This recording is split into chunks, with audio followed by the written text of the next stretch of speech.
I'm Rob Lewis. We are at Thompson Bowling Arena, the Food City Center, where Tennessee put on an offensive clinic this afternoon, Grant, 103-68 over Austin Peay.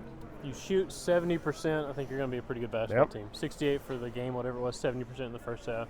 If Igor keeps playing the way Igor has the last couple times out, I mean, he looks unstoppable. He looks like a really good basketball player. A little bit more like what we expected to see, I think, the last couple times out. So if they keep doing that, man, they're a really good basketball Yeah, team. I'm going to be interested to see him against some Power 5, Power 4, whatever you call it now, competition in the Bahamas this week, some bigger guys. Because, I'm not selling him short. I think he is good, but, he was bullying people today. Right, and for sure. And he's also, I think, I don't know if finesse is exactly the right word for Igor, but he's pretty coordinated. He finishes well with either hand around the basket. He's got some different parts to his game, and you kind of saw that today. 11 to 13 from the floor, that's no joke. He legit probably could play the 5 if he had to. Yep, some nights for sure. He plays the 4. He could bring the ball up. He could be a point forward. I think he could score it at all 3 levels. He's crafty. I think Rick has said a few times now that they're trying to kind of rewire his brain in terms of he doesn't have to do something with it every time he touches it. And maybe a little bit of a less is more kind of approach with all the talent that he has around him now at this stage. I guess it's kind of the same with Chaz Lanier. You level up, you get a lot better basketball players around you. You don't have to force it as much. You can just let it come to you. Maybe that's what we've seen from Igor lately. Yeah, and I really like the way him and Okpara complement each other. Yes. They're completely different bigs. They can share. They don't have to share the same space offensively. Okpara is not going to struggle with length against anybody, I don't think. Where Igor maybe some nights that won't be his strength. So really like the way they're built in the post. And Cade Phillips growing up before our eyes. 13-9, and you're going to need him now with JP and his foot issue and however long it's going to be sidelined with a big man and a foot. It's never really encouraging.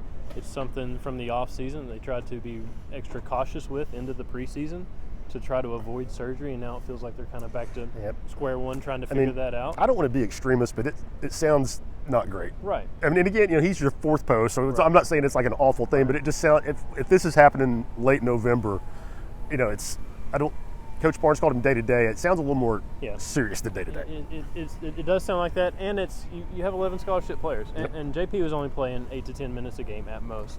But that's 8 to 10 valuable minutes if you are short. Now, Cade Phillips having 13 and 9, that's a good start towards whatever's next in the front court. And Felix, they didn't bring him here for his offense. They brought him here for his physicality, his defense, all the lobs that he can catch. But you look down most nights, and it's like he's got 12 and 6, and that's really just all you need from him. And he no wasted motion. He doesn't try to do anything that's out of his comfort zone. That's not him. Love that about his game. And, man, we haven't even talked about Zakai. He was borderline brilliant this afternoon.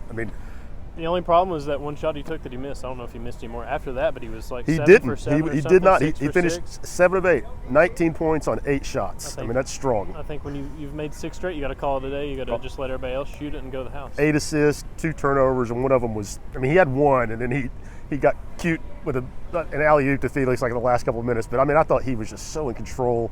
And some of those assists, that's not like bounce pass layup. He's seeing people and finding people. I don't know what the record for lobs is, but he's going to break it this year. That one drive to the lane he absorbed some contact at the baseline. He just dumped it off to Jemai. That's 2 guys that have played with each other for 4 years, and you're seeing that. And it feels like ever since maybe halftime at Louisville, he kind of settled in a little bit, calmed down, started kind of doing the stuff that you would expect Zakai to do. He didn't shoot it real well against Gardner-Webb.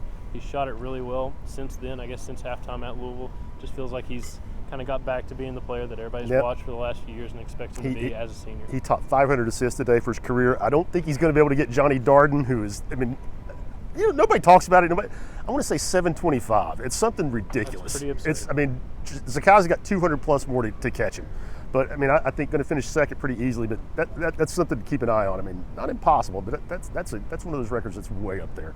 But anyway, you don't want to make too much of it, Grant. But man, they looked really good today. Yeah, they've looked good the last couple times out, and now you go to the Bahamas and you don't get Tony Bennett's Virginia. You get whatever's left over from Virginia after Tony Bennett retired about 15 minutes ago, and then you get St. John's or Baylor Friday night, 2 ranked teams, 2 good basketball teams. So.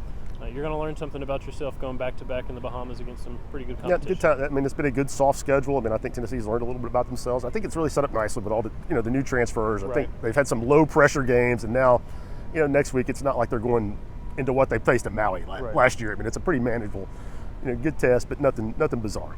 All right, Grant Ramey, I'm Rob Lewis. This has been the Exterior Home Solutions Fast Break on Volquest.com.